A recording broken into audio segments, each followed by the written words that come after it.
Y la Superintendencia de Salud dio a conocer un informe sobre los costos de la salud privada. Vamos a conocer sus principales conclusiones. Nos acompaña el superintendente Sebastián Pavlovich. Gracias por su tiempo. Buenas tardes. Hola, Karina, ¿qué tal? Gracias por la invitación. Ya anunciaba que íbamos a conocer las conclusiones de este estudio, pero que indica que las ISAPRES son eficientes como negocio financiero. ¿De qué se trata esto? Lo que ocurre es que tradicionalmente cuando se explican o se busca justificar las alzas, se asocian primero a costos que están fuera del control, como por ejemplo el alza de judicialización, el gasto en licencias médicas, y se habla de fraudes, etc. Y además se plantea la película por cuadro, de un año a otro. Y tradicionalmente el sistema lo que hacía era cualquier aumento de costos lo incorporaba inmediatamente a sus cálculos y generaba una alza anual. Y esta era la carta que recibíamos los afiliados de la adecuación de los precios. O sea, lo que nosotros hemos planteado es que tenemos que mirar la película completa. Y eso implica decir, ¿sabe qué? A ver, efectivamente los costos de salud tienden a aumentar cuando hay envejecimiento de la población, cuando hay incorporación de nuevas tecnologías, pero miremos la película completa. ¿Qué parte de este aumento de costos corresponde a las ISAPRES efectivamente gestionarla de una mejor manera? ¿Cuáles están dentro de su control y cuáles están fuera de su control? Y efectivamente hay ciertos costos, como por ejemplo el aumento de los salarios, que implica o que tiene un impacto directo en los montos de los subsidios. Eso está fuera del control de las instituciones. Pero sí está dentro del control de las instituciones de salud que administran un seguro de la seguridad social, hacer prevención en salud. Cuestión que, por ejemplo, uno puede distinguir lo que hacen las mutuales versus lo que hacen las instituciones de salud provisional tradicionalmente. Algo así como invertir en la prevención, en campaña. Estamos hablando de tradicionalmente porque obviamente uno de un tiempo a esta parte, en los últimos años, uno ve algunos esfuerzos puntuales de alguna institución efectivamente de asumir ese desafío. Pero tradicionalmente no había mayor incentivo. ¿Por qué? Porque cualquier aumento de costo inmediatamente se podía después traducir a precio. Antes de que siga avanzando, las ISAPRES nos han trasladado a los afiliados los costos que efectivamente están fuera del control de ellas, ¿o nos han trasladado todos los costos? Tradicionalmente todos los costos. No han hecho ninguna distinción al respecto porque los incentivos no están para evitarlo. Y lo que nosotros hemos visto ya, una vez que distinguimos cuáles son los distintos componentes del gasto, y lo que vemos que, por ejemplo, los gastos de administración y ventas han aumentado, los gastos en subsidio en capacidad laboral también han aumentado, los gastos en prestaciones de salud también han aumentado.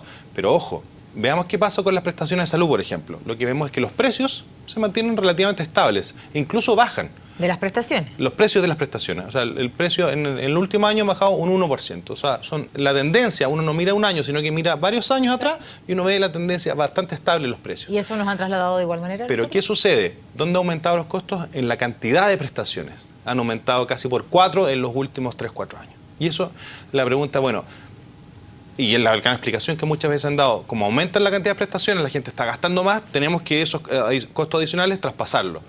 Pero cuando uno mira cómo funciona la industria, uno dice, bueno, pero el rol que les corresponde a las instituciones de salud previsional es representar a sus afiliados, obteniendo no solamente los mejores precios, sino que además que el gasto sea mucho más eficiente. Y lo que vemos además, hay incentivos o aumentos en la frecuencia de uso que no están justificados sanitariamente. Y nosotros hicimos un estudio de 6 prestaciones y, por ejemplo, la apendicectomía se mantiene estable o incluso baja. Pero claro, es muy difícil inducir demanda ahí, o tienes o no tienes apendicitis.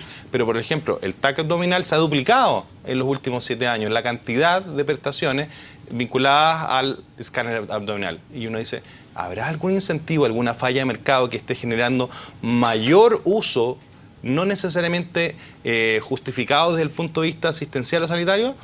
Y cuando uno ve cómo se comporta efectivamente el mercado, cuando el 40% del grueso del gasto están asociado a prestadores que están integrados, uno empieza a decir, ¿sabes qué? Parece que efectivamente hay aumentos de gastos vinculados a aumentos de uso que no están debidamente justificados y que no deberían traspasarse automáticamente a los usuarios. Bueno, usted no sé si quizá un poco enredado, pero... Nos queda más o menos claro, porque finalmente usted señala que no todos los costos necesariamente están justificados y finalmente muchos de esos nos trasladan a los que estamos afiliados a las ISAPRES. Usted hablaba también de la integración vertical. Ahora, la pregunta es, cuando hemos llegado hasta la justicia para evitar esta alza de los planes en la adecuación, ¿se ha logrado frenar esta situación o de igual manera siguen siendo más las personas que aceptan la carta de la adecuación y aceptan el alza de su plan. Bueno, efectivamente eso es una solución puntual para personas afectadas que han presentado un recurso de protección, claro, o un reclamo a la Superintendencia de Salud. Requiere tiempo. Pero el grueso sigue siendo afectado por estas alzas. Esto lo que nosotros planteamos no es que podemos congelar los precios para siempre del sistema, sino que lo que han planteado los tribunales, lo que hemos venido planteando nosotros, es que es necesario hacer una adecuada justificación de estas alzas y darle mucho mayor transparencia al proceso de adecuación. Y eso es parte también de los cambios regulatorios. Nosotros hemos reconocido que aquí hay un desafío regulatorio importante, pero de alguna manera estamos pagando los costos hoy día de una forma de comportarse el mercado durante muchos años. La industria efectivamente durante muchos años no le dio mayor importancia a este proceso de contención de costos, porque cualquier aumento de costos automáticamente el año siguiente lo podía traducir en aumentos de precio. ¿Cuánto han subido los planes en promedio? Esto entiendo que en los últimos 10 años tenemos en promedio 3,5% para industria. Ahora, los promedios son súper engañosos porque esconden los picos más altos de las alzas. Claro. Entonces, cualquier persona puede decirme, no, a mí me han subido muchísimo más en estos 10 años que 3,5% anual por sobre UEF. Y puede ser, porque incluso en los picos más altos, un par de años, el 2008, que fue de un 8% promedio, significa que hubo planes específicos a los cuales se les puede haber subido un 15, un 16, un 17% ese año. Y que fue justamente es el año con el pico más alto de la última década, que fue el que originó la judicialización posterior.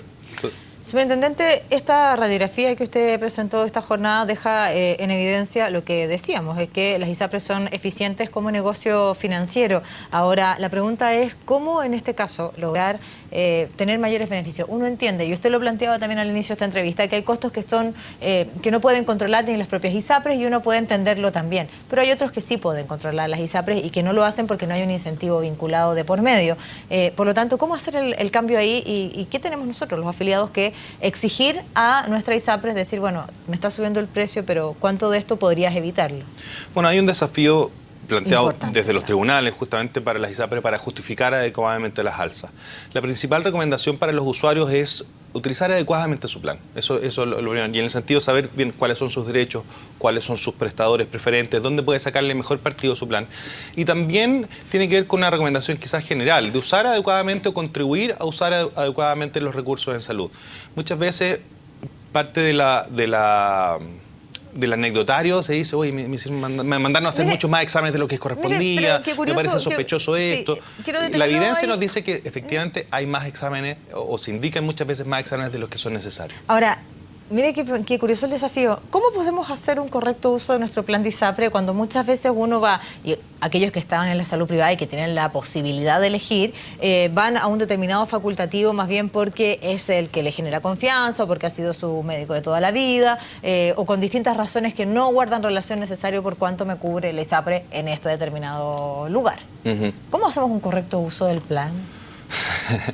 Bueno, sin duda lo más clave es decir cuál es la red de prestadores en la cual yo me quiero atender y buscar un plan que se adecue a esa preferencia, porque a veces personas pueden tener contratado un plan de salud que les genera una determinada red como preferente, pero ellos tradicionalmente se atienden en otra, por cercanía, por confianza, y ahí de alguna manera están pagando doble. Pagan por un plan preferente, conocer bien el plan. Conocer bien su plan y poder elegir dentro de las alternativas que hay. Y que yo reconozco que muchas veces es muy difícil, hay una enorme variabilidad de planes. Pero lo clave, como recomendación, son dos. Uno, saber dónde uno que en general quiere atenderse, dónde confía más. Y dos, mirar fundamentalmente lo que es la cobertura hospitalaria. Porque en el fondo, más allá de que es bueno tener copagos bajos en la consulta o en el examen, finalmente el gran riesgo financiero de la familia está en la hospitalización, en el accidente, en la enfermedad más grave. Y por lo tanto, son esas las coberturas que cuando no son suficientes generan mayor vulnerabilidad financiera para la familia. Y respecto a lo mismo, hay ISAPRES que tienen un mercado cautivo y que guarda relación con las preexistencias. ¿Y qué pasa con eso? Porque finalmente yo soy consumidor de esta ISAPRE, pero porque tal vez no me queda otra alternativa. Sí, claro. Bueno, ahí tenemos un problema bastante estructural. Tenemos prácticamente un 40% de la cartera de afiliados que tiene algún tipo de preexistencia y a partir de eso, si le suben el precio del plan, no puede optar por otro plan en otra ISAPRE. Y por lo tanto, ahí, de hecho, es uno de los argumentos que los tribunales han mirado justamente para justificar el paralizar estas alzas, porque implica un alza que la persona no le permite tomar opciones. Ahí lo que tenemos es un desafío bastante regulatorio, cómo resolvemos el tema de la movilidad al interior del sistema, y eso se hace a través de un fondo de compensación de riesgos que genera la posibilidad justamente de que las ISAPRES sean indiferentes al riesgo individual que tienen las personas, que es la recomendación internacional cuando se trata de seguridad social. O sea, el tarificar y hacer funcionar un sistema de seguridad social en salud en base al riesgo individual de cada persona es contradictorio con la lógica misma que le da origen a la seguridad social, que es en el fondo hacernos cargo colectivamente de los riesgos que cada uno tiene en salud.